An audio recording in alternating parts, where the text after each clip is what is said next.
Quiero que vayamos de nuevo a la carta del apóstol Juan y vamos a leer desde el versículo 29 del capítulo 2 hasta el capítulo 3, versículo 1 al 3.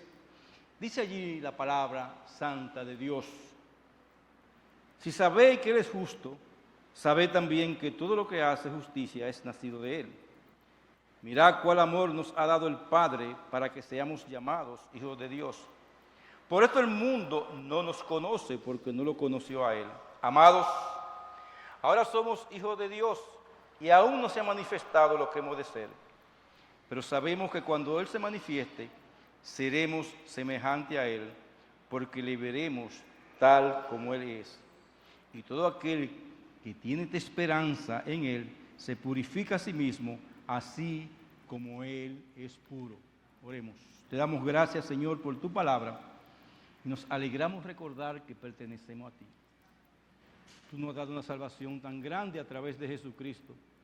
Y nos amaste, nos ama y nos seguirá amando por siempre, Señor. Ahora te pedimos que de una manera muy especial, tú le des palabra a tu siervo y prepare nuestros corazones para recibir esta palabra y nuestros oídos para escucharla con claridad, pero darle claridad a tu siervo para exponerla. Y llénanos de tu Santo Espíritu. Te lo pedimos en el nombre de Jesús. Amén. La primera carta del apóstol Juan fue escrita a una iglesia que estaba siendo atacada por los falsos maestros, a lo cual el apóstol Juan le llama el anticristo. Llegaron a ser parte de aquella iglesia, pero ya habían salido de entre ellos. Eran de nosotros, pero ya no están contra nosotros. Y Juan, en los versículos que leímos, enseña quiénes son los verdaderos hijos de Dios y el amor que Dios tiene para con esos hijos. Ahora bien, en esta iglesia aún quedaban algunos hermanos que habían sido engañados y llevados a dudar de la salvación. Llegaron a dudar de la doctrina tal como ha sido enseñada por el mismo apóstol Juan.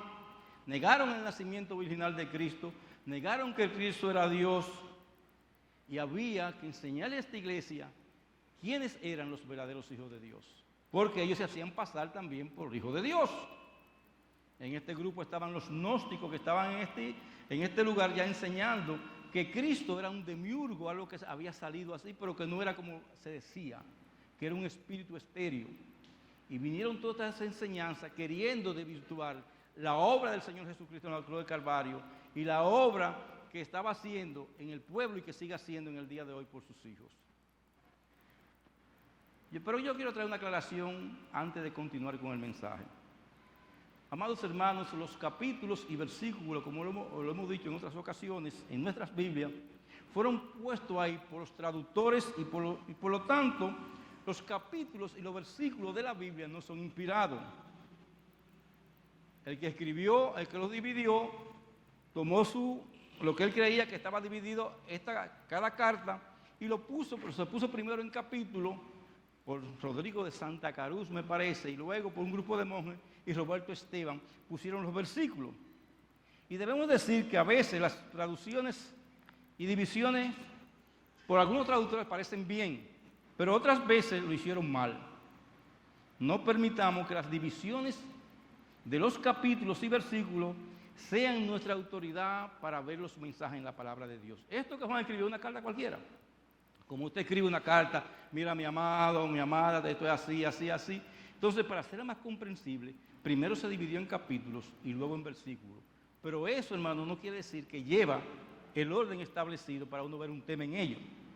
Pues entonces, como ya hemos dicho, desde el versículo 19 del capítulo 2, Juan empieza el tema de los verdaderos hijos de Dios.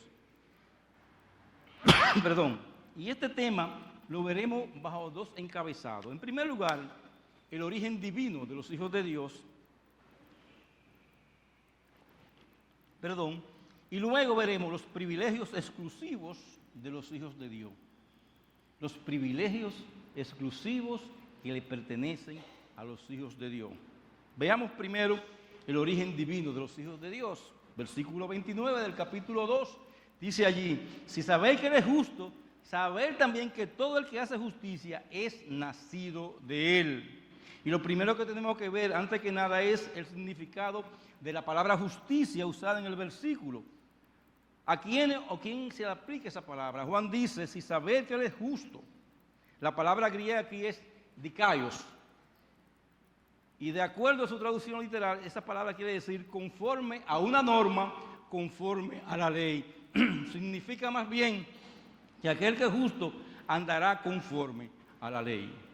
Cuando Juan dice, si sabéis que Él es justo, y esto se está refiriendo a Dios, está diciendo que Dios se conforma a una norma que estableció y no vive una vida diferente a esa norma que ha establecido. Él vive conforme a su propia ley. Dios no dio una ley y luego Él mismo se entregó a infringirla. No, Juan dice, Él no solo dio la norma, sino que Él mismo se conforma a esas normas. Él vive conforme a esas normas de la palabra de la ley que Él dio. Las normas de Dios en cuanto a lo que es bueno y lo que es malo. Su carácter y su acción están en perfecta armonía con Él. Como el apóstol Pablo dijo en Timoteo, Él no puede negarse a sí mismo. Dios no puede romper lo que ha hecho. Y le voy a decir una cosa, puede hacerlo. Pero no lo hace. ¿Por qué? Porque Dios no dice una cosa y luego hace otra. Él no requiere vivir regido a una norma, mientras Él vive según otra. O sea, Él no puede aparentar que hizo una norma para vivir conforme a otra norma. No, hermano, Él se conformó a su propia ley. Es en la palabra de Juan, Él es justo. Por eso que dice que Él hace las cosas justas, porque Él es justo y cumple con justicia la ley de Dios. Realmente Juan ya había dejado sentado esta verdad en capítulos anteriores. Por ejemplo, en el capítulo 1, versículo 5, dice que Dios es luz y no hay tiniebla en Él.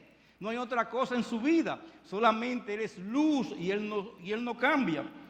En el capítulo 1, versículo 9 dice, Dios es fiel y justo y no cambia su fidelidad y su justicia, Dios no varía. Y en el capítulo 2, versículo 1, refiriéndose a Juan a Cristo como Dios, él dice, Jesucristo es justo. En todo otro texto se usa la misma palabra griega. De modo entonces que Juan ya ha dejado bien claro la realidad de que Dios es justo. Y cuando llega el versículo 29 del capítulo 2, y dando por sentado que ellos ya entienden ese aspecto, el carácter de Dios, Juan le dice a sus lectores, a quienes le dirigió la carta, sí sabéis que Él es justo. No una pregunta, sino una afirmación. Ahora bien, después de decir esto, el apóstol Juan les dice que también hay algunas otras personas que también son justas. Leamos el versículo de nuevo. Si sabéis que Él es justo, sabed también que todo aquel que hace justicia, es decir, otra persona, es nacido de Él. Todo aquel que hace justicia, Juan les dice que hay personas que hacen justicia, y el verbo hacer aquí, como puede ver, se aparece en presente. Habla un poco de gramática en todo el mensaje. Y los verbos en este tiempo hablan de un hábito continuo. O sea, cuando hablan en presente en la Biblia, un presente continuo, de actividades continuas que no dejan de ser. De modo que Juan está hablando de personas que practican la justicia como un patrón de vida. Como Dios practica la justicia, claro, como veremos su nivel, también los hijos de Él practican la justicia. Él habla de hombres y mujeres que como manera de vivir, no perfectamente, porque de este lado del cielo no hay nada perfecto, sino como manera de vivir se conforman a la ley de Dios. ¿Y quiénes son esos? Nosotros, sus hijos. Leamos de nuevo el versículo 29 del capítulo 2 para ver qué Juan dice de tales personas. Si sabéis que Él es justo, sabed también que todo el que hace justicia es nacido de Él. Es nacido de Él.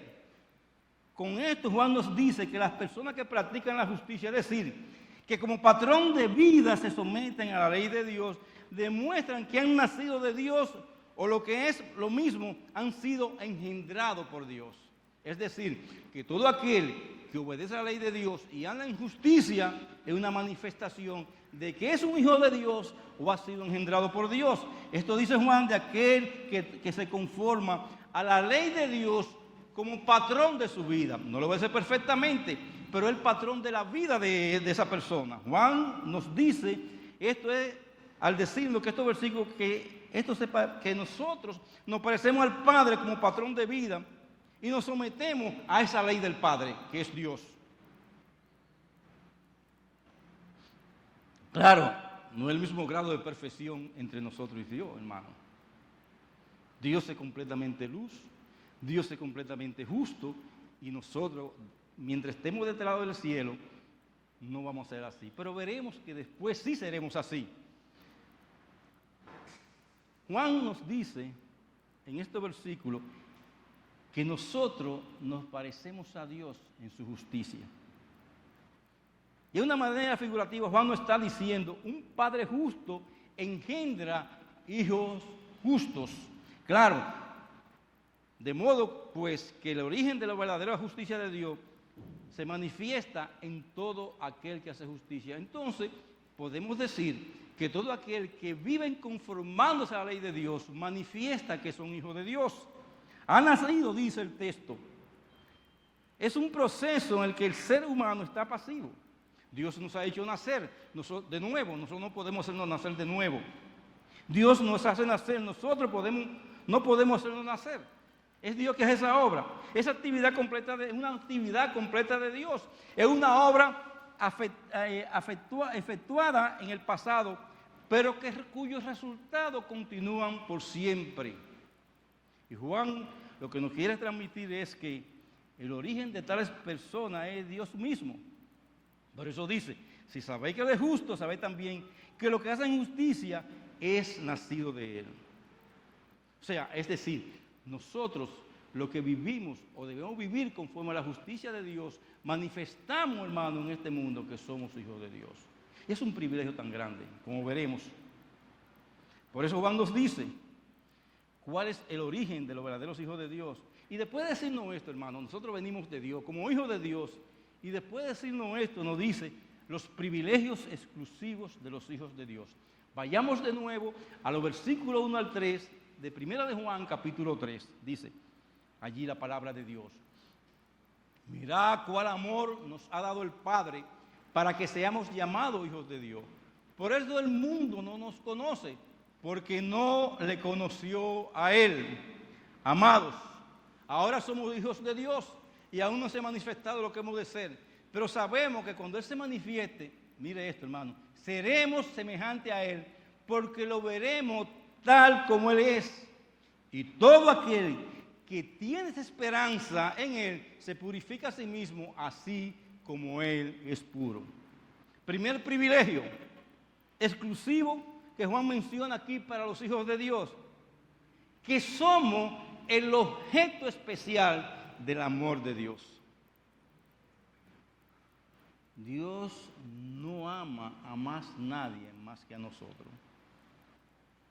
Mirad cuán grande amor, dice, nos ha dado el Padre. Juan nos lleva a meditar en este gran privilegio exclusivo y nos llama a maravillarnos de ese privilegio. Y esto lo hace haciendo uso de la palabra mirar.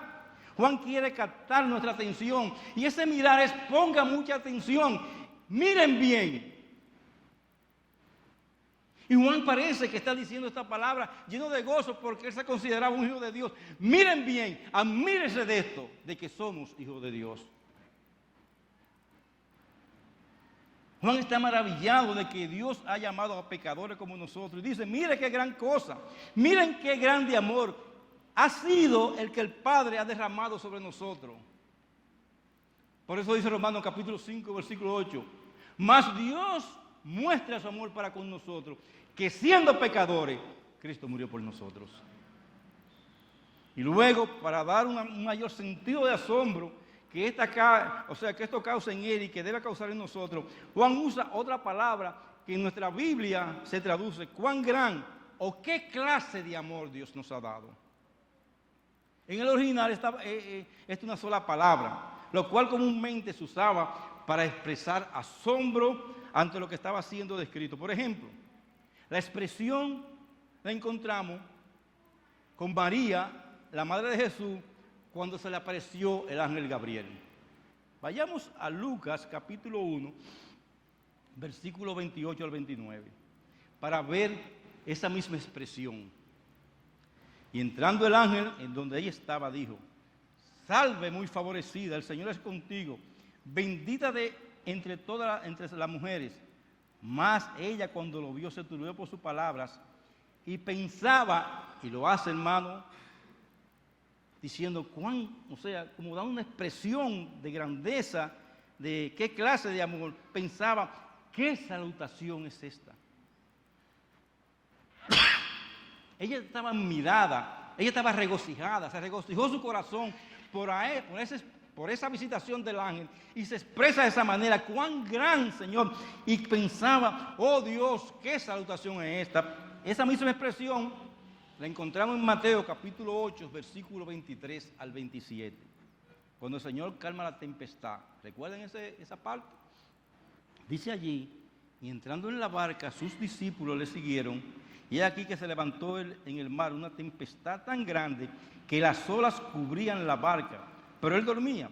Y vinieron sus discípulos y lo despertaron, diciendo: Señor, sálvanos que perecemos. Y él les dijo: ¿por qué teméis, hombres de poca fe?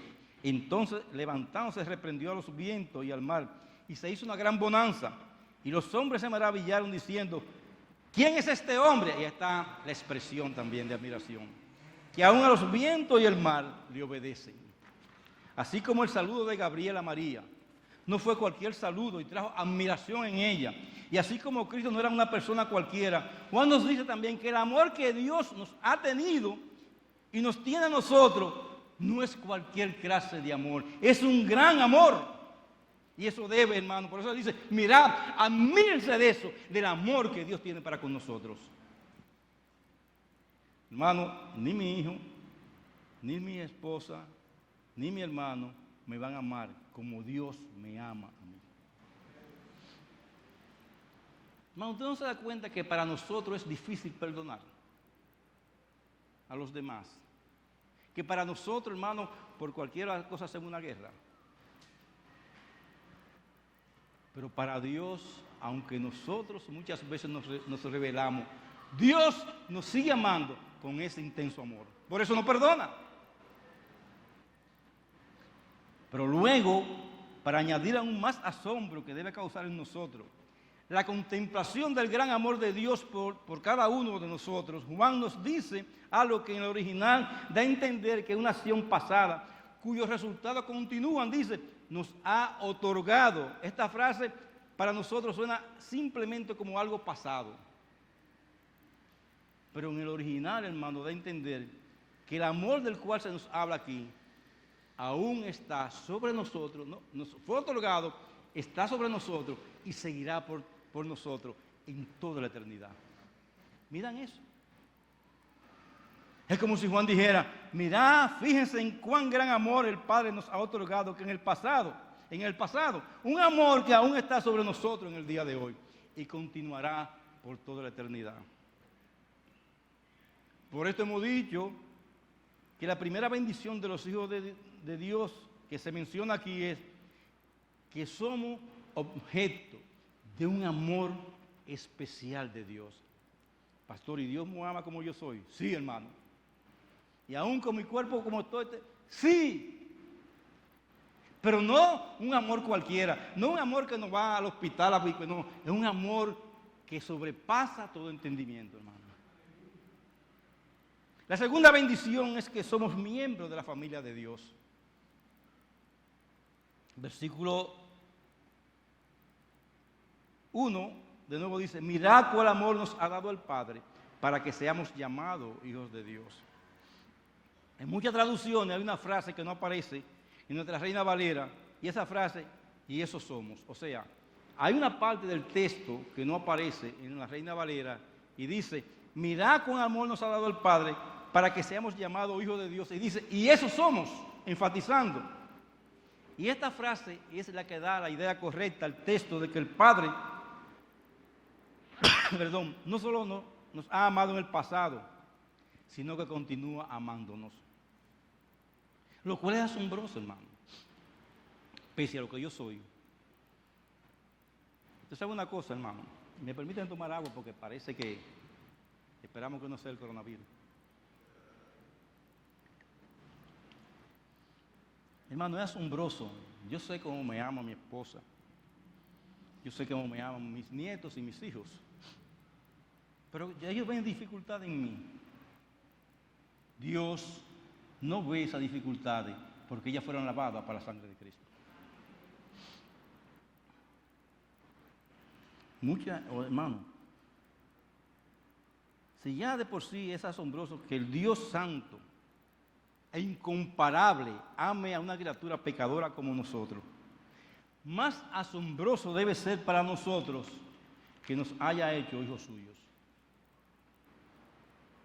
Y para que no haya duda, el texto dice, y eso somos. Por siempre. Aquí no nos desheredan, aquí no nos quitan nada, ni nos botan de la casa. Nosotros no salimos de la casa, pero Dios nunca nos va a botar de la casa. Dios nos ama como somos. Con esto Juan nos dice que no solo somos hijos de Dios, lo cual implica que el amor que Dios nos tiene a nosotros, a su pueblo, no es aquel amor general que tiene por toda su creación. No es aquel amor general que lleva a hacer salir el sol sobre justo e injusto y hace que llueva sobre ambos. No es ese amor que mantiene ese universo que se presentó ahí en armonía. No es ese amor, hermano. Juan nos dice, Él nos ha amado tanto que aún nos ha hecho sus hijos. Nos ha hecho y nos ha adoptado en su familia. Ese amor sobrepasa todo lo que vemos, hermano. Sobrepasa el amor que Dios tiene por las cosas. Sobrepasa el amor que Dios tiene por el mundo, que hace llover sobre justo e injusto, que hace salir el sol sobre buenos y malos. Ese amor de Dios sobrepasa todo eso. ¿Por quién? Por ti y por mí. Y continúa Juan ese mismo pensamiento y añade, por esto el mundo no nos conoce porque no lo conoció a Él. Ahora bien, en cuanto a lo que Juan dice aquí, hay ciertos desacuerdos entre muchos comentaristas. Algunos creen que Juan está anticipando una pregunta. Si nosotros hemos recibido un amor especial de parte de Dios y si hemos sido adoptados en la familia de Dios, ¿por qué no recibimos mayor respeto de las demás personas del mundo? Si somos tan especiales, ¿por qué somos tan maltratados? Según estos comentaristas, Juan les responde de la siguiente manera. Por esto el mundo no nos conoce porque no le conoció a Él. Según ellos, Juan les dice que el mismo mundo que no reconoció a Dios cuando Él vino en carne, no reconoce a los hijos de Dios ahora. Y parece bien, parece lógico, pero esto va más allá. Cristo no fue respetado, dicen ellos. Nosotros no seremos respetados. Y esto es lo que algunos comentaristas dicen en cuanto al final de este versículo. No nos van a respetar. Pero aún más, probablemente, una interpretación es que Juan está explicando, no es porque el mundo no reconoce a los hijos de Dios, sino que más bien está explicando el por qué este mundo es hostil hacia los hijos de Dios. No es que no conoce a los hijos de Dios. A mí me conocen como evangélico, usted también. Pero ese mundo es hostil a nosotros. Y lo hace usando la palabra conocer. Juan dice, no nos conocen, la cual literalmente quiere decir tener un afecto especial por alguien o algo. Juan no está diciendo que este mundo no nos conoce o no conoce nada acerca de los hijos de Dios, porque sabemos que el mundo nos conoce. Usted sabe que su vecino lo conoce, usted sabe que por allí lo conocen. Y así también conocen a Cristo. En el Evangelio de Juan, Juan dice, hablando de Cristo, el mundo no le conoció. Y yo me pregunto, hermano, ¿no conoció el mundo a Cristo? Él no estaba diciendo aquí que ellos nunca supieron quién es el Señor, porque sabemos muy bien que ellos conocieron del Señor y lo vieron, y de hecho, tanto llegaron a conocerlo que lo mataron, o sea que conocían al Señor. Por lo tanto, cuando Juan dice que el mundo no le conoció, está diciendo que el mundo no le tuvo un amor especial a Dios. El mundo no lo tuvo un amor especial a Dios. Y le voy a decir una cosa, las corrientes de este mundo que quieren quitar el cristianismo de este mundo, no le tienen un amor especial a Dios. Quieren deshumanizar, quieren quitar a Cristo del centro de la vida de la sociedad. Ese mundo sabe quién es, pero no lo conoce como nosotros lo conocemos. El mundo no ama ni amó al Señor. Y aún hoy día este mundo pecador no ama a Cristo. Por eso dice que el mundo no lo conoció. Y le voy a decir una cosa, están acentuando en la sociedad un movimiento global para que nosotros no sigamos conociendo a Dios.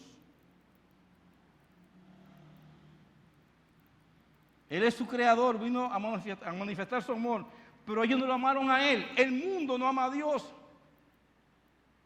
Y es en este sentido que se usa la palabra conocer aquí. ¿Saben quién es? Pero no lo conocen como Dios. No les interesa conocerlo como Dios. Y muchos políticos de hoy no quieren conocer a Dios. Y lo están manifestando públicamente. Y volviendo a 1 de Juan, capítulo 3, versículo 1, cuando dice, por esto el mundo no nos conoce, porque no lo conoció a Él. Es la misma que decimos, por esto el mundo no nos ama, porque no le ama a Él. Lo que Juan es explicarle a su lector la razón por la que el mundo es tan hostil hacia los hijos de Dios. ¿Usted sabe por qué el mundo no nos ama a nosotros? Porque usted y yo somos hijos de Dios. Y ellos no. Ellos no son hijos de Dios. Cristo, el Hijo de Dios, fue odiado por el mundo. Nosotros, los hijos de Dios, y por eso nos odian también, porque somos hijos de Dios. Y la razón por la cual nos odian es porque pertenecemos a la familia de Dios. Y si ellos odian al Padre, de seguro que van a odiar a sus hijos. Hermano, y eso se está arraigando en esta sociedad en el día de hoy. Odiar a Dios, sacar a Cristo y odiarnos a nosotros. Y esto es muy parecido a lo que el Señor Jesucristo nos dice en Juan capítulo 15, versículo 18 al 19. Juan capítulo 15, 18 al 19 dice, si el mundo os aborrece, sabed que a mí también me han aborrecido antes que a vosotros. Si fuerais del mundo, el mundo nos amaría o amaría lo suyo. Pero porque no soy del mundo, antes yo os elegí del mundo. Por eso el mundo os aborrece. Y qué triste, hermano, que hay personas que deciden ser cristianos, que compaginan tanto con el mundo que no son rechazados nunca por ser cristianos, porque participan de sus fiestas, participan de sus robos, participan de todas las cosas. ¿Por qué entonces el mundo odia a los hijos de Dios? Antes éramos de ellos y nos amaban, pero ya no, porque somos diferentes. Y tenemos que ser diferentes. Ellos, el mundo ama lo que nosotros rechazamos y odiamos hoy. Y el mundo odia lo que nosotros amamos. Así que está el mundo. Y este es el segundo privilegio que se menciona aquí, en que somos de la familia de Dios. Somos hijos de Dios. Un grandísimo privilegio, pero uno que nos ha costado y nos va a seguir costando si mantenemos el testimonio de Cristo, la sonrisa del mundo. Pueden hacer una mueca de agrado con nosotros, pero no nos aman realmente. Pero además de ser el objeto del amor de Dios y tener el privilegio de pertenecer a la familia de Dios, aún nos odien. En el versículo 2 Juan nos recuerda otro privilegio que tenemos, un privilegio que llamaremos participante de la gloria de Dios. Hermano, hijo de Dios, la familia de Dios y participante de la gloria divina de Dios. Dice el versículo 2, amados, ahora somos hijos de Dios y aún no se ha manifestado lo que hemos de ser, pero sabemos que cuando Él se manifieste seremos semejantes a Él, porque le veremos tal como Él es. Noten cómo Juan, antes de hablarles de un tercer privilegio, les repite los dos privilegios ya mencionados. Les recuerda una vez más que son los objetos del amor de Dios. Al empezar diciendo, amados, una palabra que significa aquellos que son muy amados. Luego les recuerda que ellos son miembros de la familia de Dios, ahora somos hijos de Dios. Pero luego de mencionarle una vez lo que eran en el presente, Juan pasa a hablar del futuro.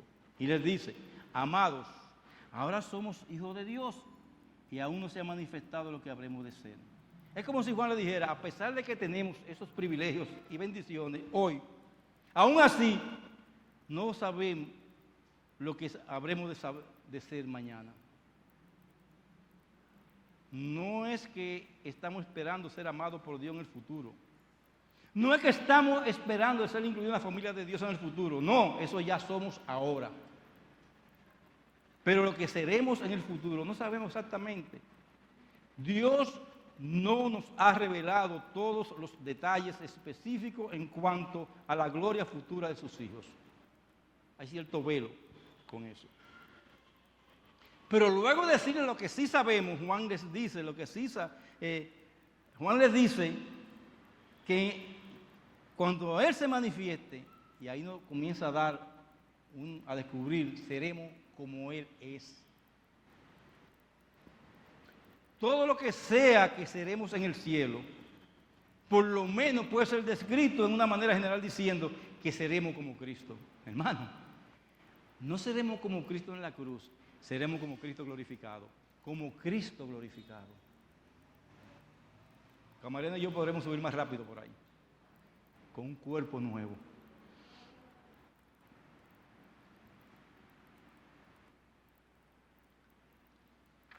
¿Y qué cosa pudo Juan tener en mente cuando dijo que seremos como Él? ¿Qué involucra el ser hecho partícipe de esta gloria? Estaba Juan hablando de la transformación física de la cual Pablo habla en Filipenses capítulo 3, versículo 21, cuando dice, el cual transformará el cuerpo de la humillación nuestra, este cuerpo que tenemos, para que sea semejante al cuerpo de la gloria suya. Quizás Juan está diciendo eso. Eso es lo que Juan tiene en mente cuando dice lo que dice. Estaba hablando él de lo que se nos dice en 1 Corintios capítulo 15, de que los justos resucitaremos incorruptibles. ¿Usted sabe qué significa eso, hermano? Sin ningún problema. Tenía Juan en mente los cambios espirituales que experimentamos, según describe el apóstol Pedro en su segunda carta en el capítulo 3, que seremos parte de cielos nuevos y tierras nuevas, donde mora la justicia, con el cual nos dice que seremos como Cristo en sentido que no tendremos pecado. Juan estaba hablando de todas estas cosas y más cuando él dijo, pero sabemos que cuando Él se manifieste, seremos como Él, porque le veremos como Él es. Más que todo lo mencionado anteriormente. Muchas cosas cambiarán desde ese gran día. Nuestra fe se convertirá en vista y seremos como Cristo. ¿Qué esperanza tenemos nosotros? La cual muchas veces desechamos por las cosas de este mundo. Carlos Wesley, uno de los mayores escritores de himno, hermano John Wesley, se inspiró en esta idea que proyectó Juan aquí y escribió: si nuestra comunión aquí tan dulce es en Jesús, cuánto más grande el éxtasis será cuando del trono de alrededor todos seamos como Él. Pero luego que Juan menciona este privilegio para que nadie se sienta pasivo a esperar la realización de esta esperanza, el apóstol la usa para motivar a su lector a la santificación. Y él ha dicho en el capítulo 2, versículo 29, que el verdadero Hijo de Dios practica la justicia. Él ya le ha dicho que aquel que es nacido de Dios como patrón de vida se conforma a la ley de Dios. Pero miren cómo Juan les motiva a seguir progresando en estas áreas en el versículo 3. Dice, y todo aquel que tiene esta esperanza en Él, que seremos transformados como Él, que estaremos en su gloria con Él, se purifica a sí mismo así como Él es puro. ¿A dónde se purifica? Aquí en esta tierra, hermano, no en otra parte. Y lo primero que debemos notar que Juan declara algo que es un hecho. Él no usa un imperativo diciéndole, y vosotros que tenéis esta esperanza puesta en Él, purifica a sí mismo como Él es puro. Él no le está mandando a hacer eso. Él tampoco usa un verbo subjuntivo como si estuviera sugiriendo algo, como eso es un verbo subjuntivo, como usted sugiere algo, una acción, o sea, algo. Él no dice, y vosotros que tenéis esta esperanza puesta en Él, deberían purificaros así como Él es puro. Él nos da una opción. Juan más bien usa el verbo aquí en el presente del indicativo, lo cual nos indica que Él solo estaba declarando algo que es un hecho. Y todo aquel que tiene la esperanza puesta en Él se purifica así como Él es puro. Vive purificándose. No es una opción, no es un mandato, es algo que está en nosotros, intrínseco en nuestras vidas. También Juan, al usar el verbo en presente, habla de un hábito continuo. Y todo aquel que tiene esta esperanza puesta en Él continuamente se purifica así como Él es puro. Ahora bien, es importante notar también que usa aquí este versículo la palabra todos, dando a entender que no solamente son algunos cristianos que tienen la esperanza de ver a Cristo como Él es, son los que se purifican. No solo algunos, sino que Juan declara un hecho que es una realidad en todo verdadero creyente. Veremos a Dios. Si tú eres un creyente real que está purificando, tú verás a Dios.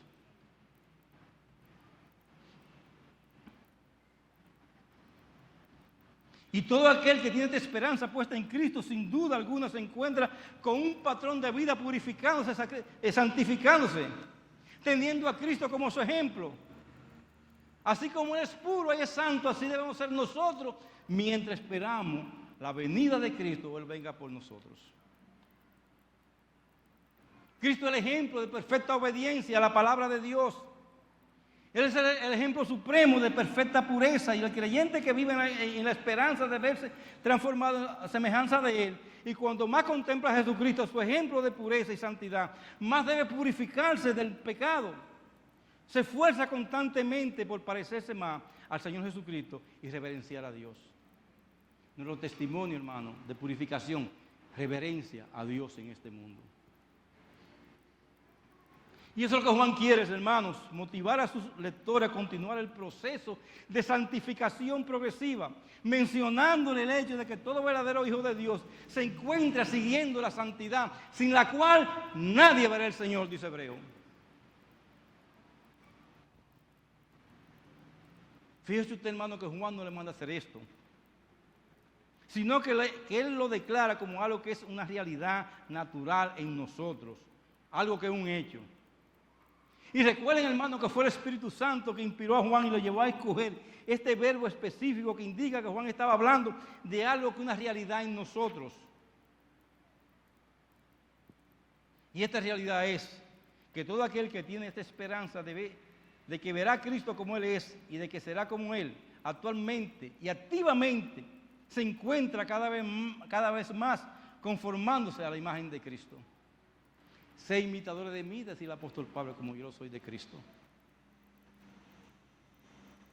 Ahora bien, hermano, lo que Juan le está diciendo en una manera implícita a su lector y también a nosotros es: si tú eres un hijo de Dios, te encontrará continua y activamente esforzándote para ser como Cristo, siendo motivado por la esperanza de que algún día lo verás tal como Él es y de que será hecho como Él es. Y todo aquel que tiene esa esperanza puesta en Él se purifica a sí mismo, así como Él es puro. En otras palabras, hermano, abandonamos la mundanalidad y nos conformamos a Cristo. Bien, hermano, en estos versículos Juan le ha hablado a sus lectores acerca de su origen divino, en el capítulo 2, versículo 29. Si continúa practicando la palabra de Dios, tú pruebas que eres un hijo de Dios. Le habla de sus privilegios exclusivos, son objetos del amor de Dios, son miembros de la familia de Dios, serán hechos participantes de la gloria divina. Cuando yo leo esto, hermano, participantes, somos hijos siempre seremos hijos, somos adoptados y seremos participantes de la gloria divina. Y como aplicación, hermano, yo estoy seguro que si yo preguntara aquí, ¿quiénes quisieran tener estos privilegios que Juan menciona aquí? ¿Quiénes? No levante la mano, pero todos la levantaríamos. Yo quiero tener esos privilegios. Todos queremos ser amados de Dios. Todos queremos ser de la familia de Dios. Y todos queremos ser participantes de la gloria de Dios. Pero la pregunta no es si quiere estos privilegios, porque ya lo sabemos. La respuesta, la pregunta es, ¿estás seguro de que tiene estos privilegios? Esa es la pregunta en esta mañana. ¿Estás seguro que estos privilegios son tuyos? En el versículo 29 del capítulo 2, Juan nos dice que aquel que es nacido de Dios practica la ley como patrón de vida. Y en el capítulo 3, versículo 3 nos dice que todo el que tiene la esperanza de ver a Cristo se purifica continuamente. Y estos dos textos nos dicen que los verdaderos hijos de Dios, aquellos que algún día serán hechos como Cristo, actualmente se encuentran procurando conformar sus vidas a la palabra de Dios. Y actualmente se encuentran progresando en santidad. Y esto nos habla de dos cosas que un cristiano se encuentra activamente haciendo. Y el mismo, o sea, haciendo por él mismo. El cristiano que quiere asemejarse a Cristo no está sentado esperando que Dios obre estas cosas en él, sino que se entrega con toda diligencia a la obediencia de la ley de Dios y al uso de los medios de santificación. ¿Cuáles son esos medios? Aparte de entregarnos la ley de Dios, la asistencia, reunirnos como muchos tienen por costumbre, leer la palabra de Dios, la oración, la comunión entre los santos. Esos son los medios, hermanos, que nos van a llevar a santificar. A veces me quedo asombrado y creemos que nosotros no queremos hacer eso, porque cuando nos reunimos dos cheles de hermanos.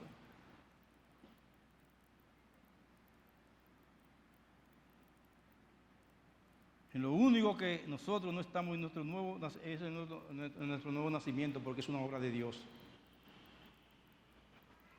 Y yo te pregunto, hermano, ¿está activa y continuamente practicando la ley de Dios?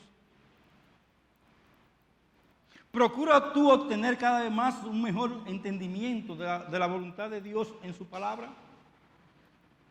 ¿Procura continuamente conformar tu vida a las normas de esa palabra?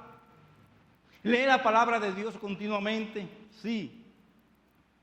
Pero tú la lees con el deseo de saber lo que Dios quiere para tu vida. ¿La lees con el deseo de saber lo que Dios quiere para tu vida?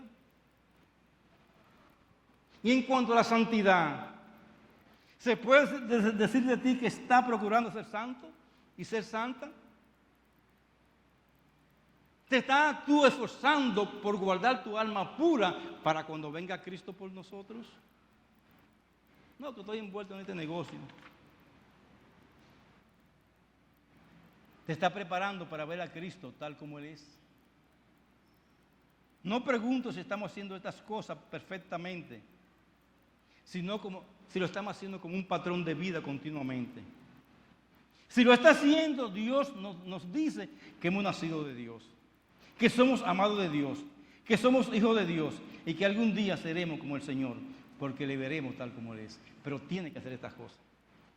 No puede ser de otra manera. Tú no puedes vivir por ahí. O tú eres oveja o eres cabra.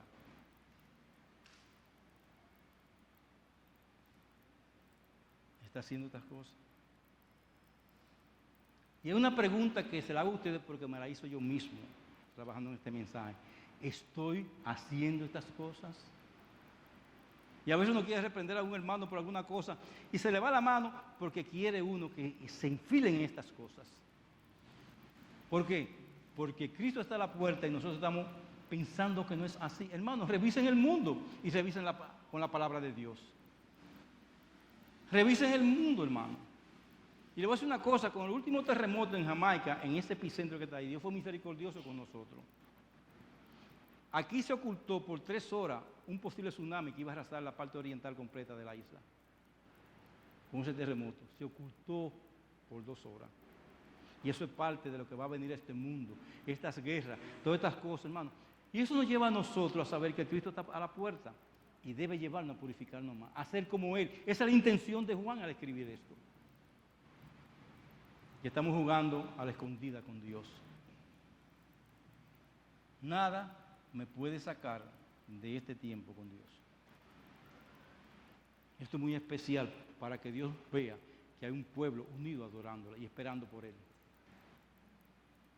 Hermano, estamos viviendo tiempos difíciles. Usted sabe una cosa, hermano, y no queremos ser alarmistas con esto. Cualquier fallo en el software de las elecciones va a traer una guerra. O que se inventen un fallo por ahí. Y le voy a decir algo más. Estamos en tiempo de tranquilidad y paz, aún pese a nuestras dificultades. Pero eso no quita que la impiedad de este pueblo traiga juicio de Dios. Cuidado, hermano, no juguemos con Dios. Ahora bien, amigo que nos visita y amiga que nos visita, si estas cosas no se pueden decir de ti, tú no has nacido de nuevo. Y no te engañes como muchos dicen, todos somos hijos de Dios. Y mira, yo vengo a la iglesia, yo soy hijo de Dios. No. Tienes que arrepentirte de tus pecados y venir a Cristo. ¿Para qué? Para que de esa manera, al igual que nosotros, vengan tiempos de refrigerio y estés preparado para el encuentro con el Señor. Pero no te va a encontrar con Él si no te entrega a Él. No te va a encontrar con Él si no te entrega a Él. Que Dios tenga misericordia de nosotros y nos lleve a hacer esta palabra y que Dios tenga misericordia de aquellos que están sin Cristo. Vamos a orar. Te alabamos, Señor, y te damos gracias por tu palabra. Y sabemos, Señor, que nos quedamos cortos al expresar esta palabra, Señor. Pero sabemos que tú has revelado esta parte para que nosotros andemos conforme a tus propósitos. Bendice a tu iglesia y que esto nos motive a cada día ser más participantes de la obra tuya. Y estar preparados para esperar pronto tu venida, Señor. Recuérdanos que el mundo pasa y sus deseos, pero que tu palabra y tu amor y tu reino permanecen para siempre. Y te pedimos por aquellos que están sin Cristo hoy, que no se conforme con solo venir a la iglesia, sino que también entregue su vida al Señor Jesucristo. Oh Dios, y prepara nuestros corazones para esta noche recordar esa muerte preciosa de Cristo en la Santa Cena. Te lo suplicamos, Señor, en el nombre de Jesús. Amén.